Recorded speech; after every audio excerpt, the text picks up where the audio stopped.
Prego esse vorbesc. Există încă o limbă comună pentru noi, cercetătorii de romanistică, este engleză? Non. Traditionnellement, la langue commune des romanistes, c'est le français. La Roumanie fait partie de la francophonie et donc de l'association de francophonie, pas comme pays vraiment francophone, mais il y a une longue tradition du français comme langue de la dialectologie, comme langue commune des romanistes, comme langue depuis Giron, des études de la géographie linguistique. On est ici à Zurich, où le français est langue officielle, et on a une forte tradition dans notre université, si on pense à des personnes comme Gauchat, qui ont fondé une dialectologie variationnelle avant la lettre et beaucoup avant l'invention de la sociolinguistique, savant que l'unité du dialecte était plutôt une idée fausse. Que même dans les patois les plus lointains de la Suisse romande, il y avait de la variation et selon les locuteurs, il y avait des tendances diverses. Je suis très content qu'on puisse parler aujourd'hui de la dialectologie et de la géographie linguistique. Et je suis particulièrement content qu'on puisse le faire sur un fort, en mettant le point principal sur une langue trop peu étudiée dans le monde germanique, qui est le roumain.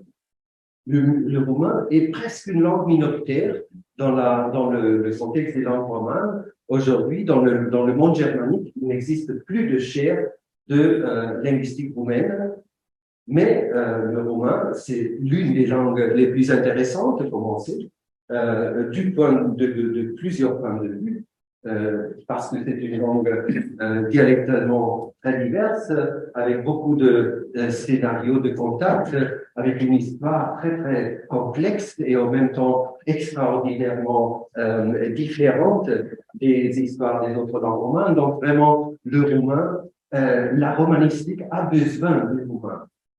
Elle a besoin aussi des autres langues, elle a besoin du galicien au même niveau.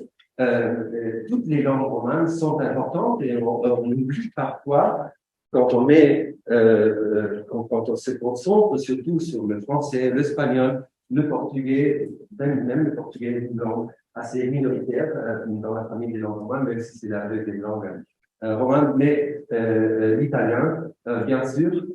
Et aujourd'hui, on va donc parler de la dialectologie en général, mais surtout de la dialectologie humaine.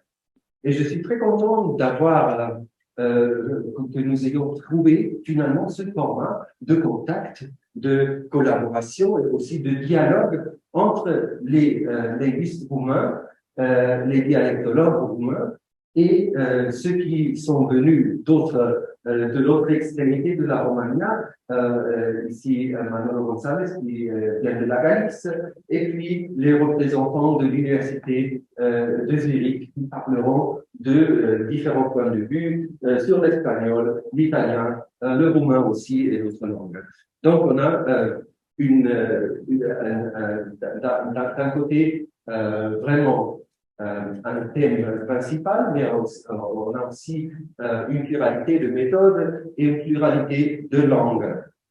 L'histoire de ce colloque remonte au siècle dernier, parce que il faut dire que le premier contact entre Nicolae Saramano, qui est ici entre nous, et c'est vraiment un honneur pour nous compter avec la présence de Nicolae Saramano et Manuela Nevac, qui sont les organisateurs, les co-organisateurs avec nous, zurichois, de ce colloque.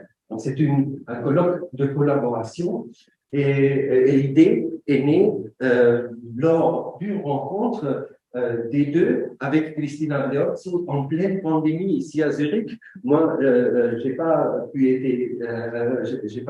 être présent, mais là, l'idée est née d'organiser ensemble un colloque sur la question de la géographie linguistique et de la dialectologie. Ça a duré un peu longtemps, 2 ans, mais finalement, on est ici à Zurich et je suis vraiment plein de gratitude pour cette initiative qui venait de la Roumanie. Et on a même profité pour dédier tout un semestre, le semestre entier aux études roumaines. On a organisé plusieurs événements dédiés au contact entre le roumain et l'espagnol, par exemple, et à la démolinguistique du roumain. Christina va en parler tout de suite. Donc, bienvenue, bine ați venit. Je nous souhaite un colloque très intéressant. Le programme est très dense, il faut respecter le temps. Parce qu'on a vraiment, on a commencé avec un petit retard, mais il faut vraiment voir, il y a beaucoup de choses, mais beaucoup de choses très intéressantes.